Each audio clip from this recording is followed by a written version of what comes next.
Hello, this is Kemi Shorimade with the Growth Studio, bringing you tools, tips, and strategies to help you improve your personal and team performance in life, business, and in your organization.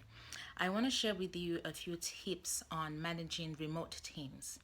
A few places where I have spoken at, some of the attendees have asked me how can they effectively manage their teams that are out of state or out of the country or are in other locations. And here are some things you can do to effectively manage those teams, motivate them, influence them, so that they can also achieve results and perform the way you want them to. And some of these principles are the same as some of the principles you would use if you are managing a team that's where you are. So the first thing is you have to be clear about expectations. So it starts with your vision, your purpose, and what is it that your team is about. What are the expectations? You have to be very clear about those. And when you are clear, people will be motivated. They will have initiative and they'll follow through with whatever it is that you want them to do. So have a clear vision, have a clear expectation. And because you are not there, sometimes people tend to lose sight of the vision. People tend to lose sight of what is it you expect of them. So you have to be clear about it and you have to communicate it constantly so that people know what is expected of them and then they do what they're supposed to do. So that's the first thing you need to do. And the second thing is to you could have a once a year gathering. So no matter where those people are, it doesn't matter where they are, out of state, different states, or even out of the country. It's gonna cost you a lot to probably do that, but I will say this that the investment is worth it. Sometimes a lot of people in other locations that they always feel left out. They do not have the ability to connect with their leaders, and this has an adverse effect on the performance of the team. There's nothing that beats being in contact, connecting face to face with the people you're working with at least once in a while.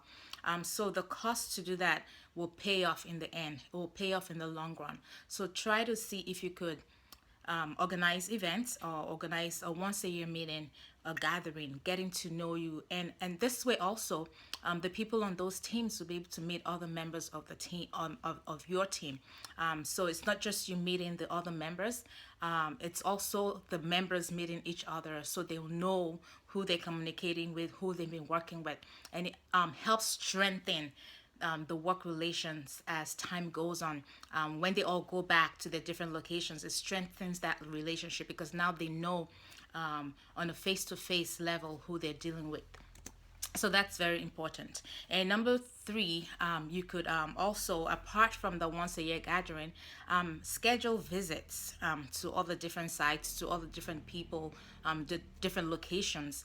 Schedule visits. So that should be part of your yearly schedule throughout the year. Just schedule where you're going to visit, and also visit with a gift, visit with something in your hand. And this is a way that this is a way for you to connect even better. This shows that you care about them, and this shows that you're thinking about the people on your team. So schedule those visits and go with a gift. And the visit is to again to continue to forge that connection, and also to be able to learn what is going on at those locations, what the problems and issues are, so you can work on them. Another thing you need to do is appreciate them. You're not in their sight, they're not in your sight, and sometimes we tend to forget to say thank you to the people who are helping us. Again, proactively appreciate the people on those remote teams, sending thank you cards, sending thank you emails, even like maybe on your site visits you can do an appreciation dinner or something like that, something just to show that you really appreciate what they're doing. And once you appreciate people, you get more out of them. And what you don't appreciate, you don't value, and what you don't value, you don't appreciate. So when you value your team members, your remote team members, it's going to be easier for you to appreciate them. And then it also helps them. It propels them to continue to take action and do what they're supposed to do. And then I know the final thing is that you should treat them in the same way as you treat the people who are closer to you, the people who you see every day. So don't make them feel left out. Just because they're in a remote location, make sure they're in on everything that's going on. So continue to include them in the communication loop, and whatever benefits you give those who you see on a regular basis, also give them the same benefits. So this is just some simple ideas and simple tools that you can use to help you manage and effectively lead those teams that are remote.